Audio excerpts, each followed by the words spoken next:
సుమన్ టీవీలో మీ business promotions కోసం ఈ కింది నెంబర్ను సంప్రదించగలరు.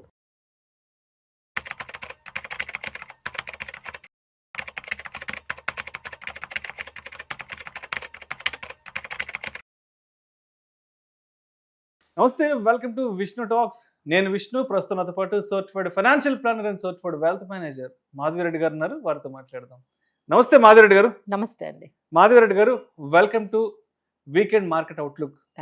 ఇవాళ మార్కెట్స్ క్లోజింగ్ ఎక్కడ చూద్దాం. 27th ఫిబ్రవరి ఫ్రైడే. సెన్సెక్స్ విషయానికి వస్తే 961 పాయింట్ల నష్టంతో 81,287 వద్ద క్లోజ్ అయింది. నిఫ్టీ విషయానికి వస్తే 317 పాయింట్ల నష్టంతో 25,178 వద్ద క్లోజ్ అయింది. బ్యాంక్ నిఫ్టీ విషయానికి వస్తే 658 పాయింట్ల నష్టంతో 60,529 వద్ద క్లోజ్ అయింది. చూస్తే ఇవాళ మార్కెట్ లో దాదాపు 1000 పాయింట్స్ వరకు ఇవాళ మార్కెట్ సెన్సెక్స్ ఫాలో అవడం జరిగింది. ఎందుకంటారు ఇవాళ మార్కెట్ లో ఇంత పెద్ద ఎత్తున నష్టాల్లోకి వెళ్ళడం జరిగింది? సో గ్లోబల్ సెల్ ఆఫ్ అని చెప్పొచ్చు అండి. ఎస్పెషల్లీ యుఎస్ మార్కెట్ లో టెక్నాలజీ షేర్స్, అంటే టెక్నాలజీ అంటే టెక్ ఇండెక్స్ అంటారు. సో ఇండెక్స్ అనేది చాలా వరకు డ్రాప్ అవ్వడము. ఈవెన్ దో ఎన్విడియా మంచి రిటర్న్స్ ఇచ్చిందండి. అంటే ఎన్విడియా కొంచెం మోర్ దాన్ ఎక్స్పెక్టెడ్ రిటర్న్స్ ఇచ్చినా, బట్ మిగతా ఐటీ కంపెనీస్ లైక్ మీరు సేల్స్ ఫోర్స్ చూసుకోండి, లేకపోతే ఆల్ఫాబెట్ చూసుకోండి, ఇవన్నీ కూడా షేర్స్ అన్ని కూడా లేకపోతే వాటి ప్రాఫిట్స్ కూడా డిక్లైన్ అవ్వడంతో ఒక్కసారిగా యుఎస్ మార్కెట్స్ లో గ్లోబల్ సెల్ ఆఫ్ రావడంతో ఆ నెగిటివిటీ, ఆ నెగిటివ్ ఫోకస్ అంతా కూడా మన ఇండియన్ మార్కెట్స్ మీద కూడా పడినట్టుగా మనకు కనిపిస్తుంది. సో ఇదంతా కూడా గ్లోబల్లో వచ్చిన, యుఎస్ లో వచ్చిన టెక్ సెల్ ఆఫ్ రీజన్ ఈ రోజు మన మార్కెట్స్ ఈ విధంగా నెగిటివ్ అవ్వడానికి ఫస్ట్ రీజన్ అని చెప్పొచ్చండి. సెకండ్ రీజన్ ఏంటంటే మళ్ళీ మన డాలర్ కి ఎగేనెస్ట్ గా మన రూపీ అనేది బాగా ఫాలో అవ్వడం స్టార్ట్ అయింది. అగైన్ మళ్ళీ $91 కి మనము 91 రూపీస్ పర్ డాలర్ కి ఎగేనెస్ట్ గా మన రూపీ అనేది కంటిన్యూస్ గా డిప్రిషియేట్ అవుతూ ఉంది. Maybe exports imports trade deficit కానీ ఇలాంటివి ఏమైనా ఈ ట్రంప్ టారిఫ్స్ వల్ల ఏమైనా అది కొంచెం నెగిటివ్ గా వెళ్ళడము. బట్ ఇది కూడా అంటే these are all cascading effect లాగా కనిపిస్తుందండి. అంటే ఎప్పుడైతే ఎఫ్ఐఎస్ సెల్లింగ్ చేస్తూ ఉన్నారో మన ఇండియన్ మార్కెట్స్ నుంచి ఫారెన్ ఫ్లోస్ అన్ని బయటకు వెళ్ళిపోతున్నాయి. ఎప్పుడైతే మన దగ్గర నుంచి ఫారెన్ ఫ్లోస్ బయటకు వెళ్ళిపోతూ ఉన్నాయో మన రూపీ అనేది మనకి డిప్రిషియేట్ అనేది మనకి ఈజీగా కనిపిస్తుంది. సో థర్డ్ బిగ్గెస్ట్ రీజన్ మనం చెప్పుకోవాలనుకుంటే ఎఫ్ఐఎస్ సెల్లింగ్ అండి. ఎఫ్ఐఐస్ ఈ రోజు అయితే బాగా సెల్ చేశారు. సో ఈ మొత్తం అంతా కూడా ఈ FIs selling and rupee depreciation ఈ రెండు కూడా ఒకదాని మీద ఒకటి ఇంటర్ రిలేటెడ్ గా మనకు కనిపిస్తున్నాయి. ఒకవైపు ఏంటంటే ఈ ట్రేడ్ టెన్షన్స్ కూడా, అంటే ఈ టారిఫ్స్ టెన్షన్స్ నుంచి కూడా మనం ఇంకా గెట్ ఓవర్ అవ్వలేదండి. ఆయన మళ్ళీ ఈ మధ్య మన ఇండియన్ కంపెనీస్ మీద, సోలార్ కంపెనీస్ మీద 126% ఆయన అసలు, అంటే దీనివల్ల ఏమనిపిస్తుందంటే అసలు మనం ఏదైతే యుఎస్ ఇండియా ట్రేడ్ డీల్ చేసుకున్నామో అసలు దానికి ఏమైనా వాళ్ళు కట్టుబడి ఉంటారా? అలా ఏం కనిపించట్లేదు. ఎందుకంటే అది అఫీషియల్ గా కూడా అవ్వలేదండి. సో దట్ ఈజ్ ఓన్లీ ఒక మనకి ప్రింట్ అనేది వచ్చింది. సో దాని మీద కూడా ఇప్పుడు అందరూ కూడా సందేహాలు వ్యక్తం చేస్తున్నారు. సో నిజంగా ఇండియా యుఎస్ ట్రేడ్ డీల్ అనేది అఫీషియల్ గా కన్ఫర్మ్ అయిందా, అసలు దానికి వాళ్ళు కట్టుబడి ఉంటారా? ఎప్పుడైతే యుఎస్ ట్రేడ్ లో మనకి అక్కడ ఆ పర్టికులర్ యుఎస్ లో కోర్ట్ ఏదైతే ఉందో ఇల్లీగల్ అని అంటున్నారు.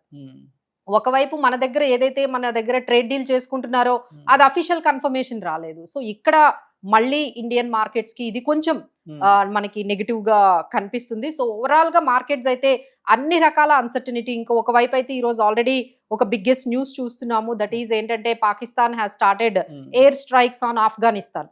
అంటే వాళ్ళ మీద వార్ ని ప్రకటించారు. అది ఎంత ఇంటెన్సిఫై అవుతుందో కూడా తెలియదు. So Pakistan has started war, వాళ్ళైతే డిక్లేర్ చేసేసారు ఆఫ్ఘనిస్తాన్ మీద. సో ఎంతైనా మన నైబర్స్ కదండి. సో ఎంతో కొంత మనము కూడా కొంచెం సఫర్ అవుతాము. సో ఈ విధంగా ఒకవైపు ఇరాన్ యుఎస్ ఏదైతే న్యూక్లియర్ డీల్ ఉందో అది కూడా ఎన్నిసార్లు వాళ్ళు కూర్చొని అగ్రిమెంట్స్ చేసుకున్న ప్రతిసారి అది ఫెయిల్ అవుతుంది. ఇప్పటి వరకు అది కంక్లూడ్ అయితే కాలేదు. So it is not at all, ఆ అగ్రిమెంట్ ఏదైతే ఉందో న్యూక్లియర్ అగ్రిమెంట్ అయితే యుఎస్ కి ఇరాన్ కి మధ్య ఆ అగ్రిమెంట్ కూడా కంక్లూడ్ అవ్వలేదు. సో అక్కడ కూడా వాళ్ళు రెడీగా పెట్టుకొని కూర్చున్నారు, ఎప్పుడు వార్ చేద్దామా. ఆ ఫ్లీట్ అంతా ఏదైతే వాళ్ళ ఎయిర్ స్ట్రైక్స్ చేసే ఫ్లీట్ అంతా కూడా అక్కడే ఉందండి.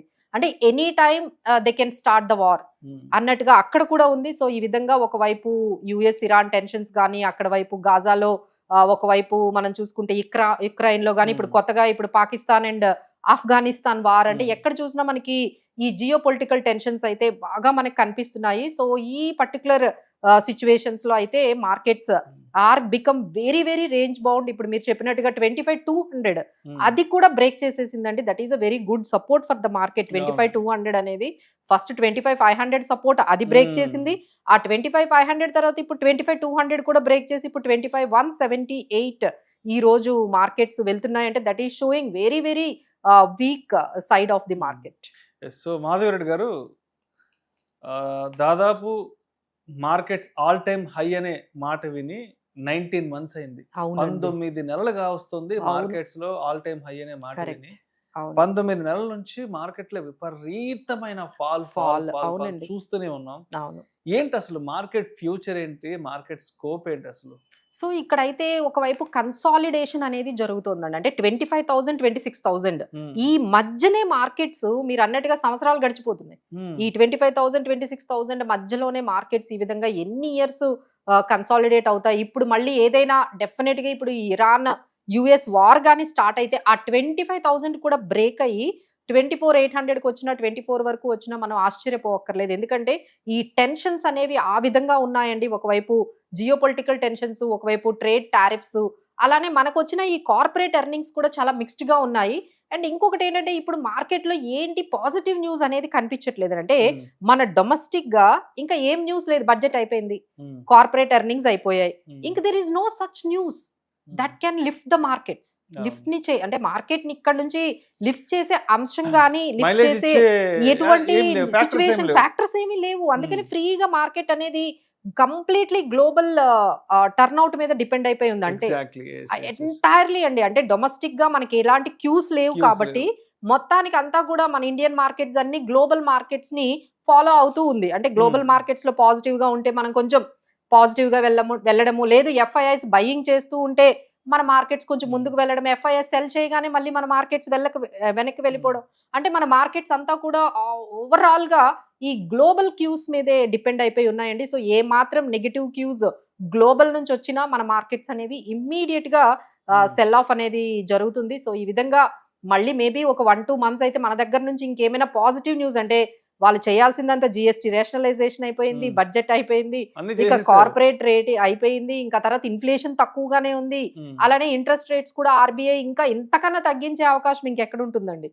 సో దీస్ ఆర్ ఆల్ ఎక్కడా కూడా మనకి డొమెస్టిక్ గా ఇంకెలాంటి న్యూస్ లేదు. గ్లోబల్ నుంచి వచ్చింది అంతా కూడా నెగిటివ్ న్యూస్. ఈ నెగిటివ్ న్యూస్ తోని ఇంకా మొత్తం మార్కెట్స్ అన్ని కూడా ఈ విధంగా ఇలా కన్సాలిడేటెడ్ ఫేజ్ లో, అంటే ఒక స్టక్ అయిపోయినట్టుగా markets have got stuck between 25,000 26,000 మధ్యలోనే స్టక్ అయ్యాయని ఖచ్చితంగా చెప్పొచ్చు. బట్ అగైన్ ఇన్వెస్టర్స్ ఏంటంటే చాలా స్టాక్ స్పెసిఫిక్ గా ఇలాంటి వాటిల్లో కొంచెం సెక్టార్ స్పెసిఫిక్ గా ఉంటే కొంచెం బెటర్ గా ఉందండి. రైట్. సో అయితే ఎస్పెషల్లీ లాస్ట్ 1 year నుంచి ఇండియన్ మార్కెట్స్ బాగా భయపడిన అంశం ఏంటంటే ట్రంప్, యుఎస్ ట్రంప్, దీంతో బాగా అతలాకుతలం అయిపోయినాయి మార్కెట్లు.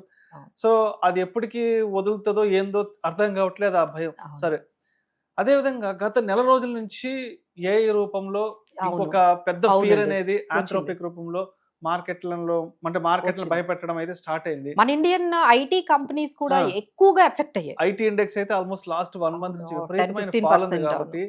సో ఇప్పుడు చూస్తే ట్రంప్, యుఎస్ అది ఎప్పటికి సైడ్ అవుతుందో అర్థం కావట్లేదు. ఇప్పుడు కొత్తగా వస్తున్నటువంటి ఆంథ్రోపిక్ సంబంధించి టెక్నాలజీకి సంబంధించిన ఫియర్స్ ఇవి ఎప్పటికీ సైడ్ అవుతుందో అర్థం కావట్లేదు.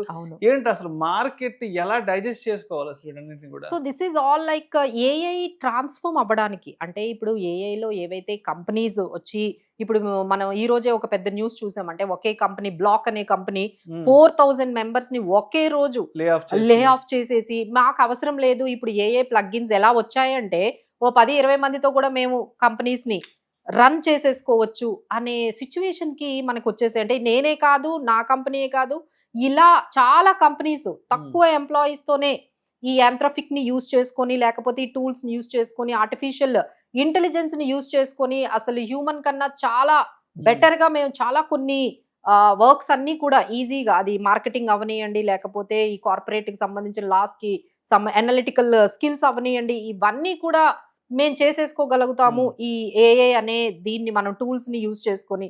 సో ఇప్పుడు ఏంటంటే ఒక రకమైన ట్రాన్స్ఫర్మేషన్, ఒక రకమైన అన్సర్టినిటీ, అంటే జాబ్స్ పరంగా కానీ, ఎకానమీ పరంగా కానీ. ఇప్పుడు ఇంతమందికి జాబ్స్ పోతే మరి ఎకానమీ ఎట్లా రన్ అవుతుంది? ఇన్కమ్ అనేది ఎలా జనరేట్ అవుతుంది, అసలు వీళ్ళందరికీ ఎంప్లాయ్మెంట్ అనేది ఎలా వస్తుంది, మీరందరూ స్పెండ్ చేయకపోతే ఎకానమీ ముందుకెలా వెళ్తుంది, బిజినెస్ ఎలా డెవలప్ అవుతుంది. సో ఇప్పుడు ఏంటంటే we have to wait and watch. ఈ ఏఐ ఎన్నైతే మనకి డిస్ట్రక్షన్ కనిపిస్తుందో అక్కడ నుంచి ఎన్ని జాబ్స్ క్రియేట్ అవుతాయో చూడాలండి.